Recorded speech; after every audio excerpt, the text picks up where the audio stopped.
xiquets i xiquetes de Miramar, tinc una molt bona notícia per a vosaltres.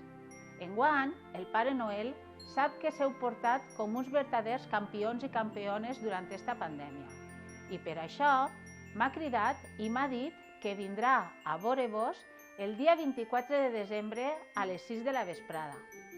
Però, com sabeu, no podem estar molta gent al carrer i per això heu de quedar-se a casa i veure'ls des del balcó.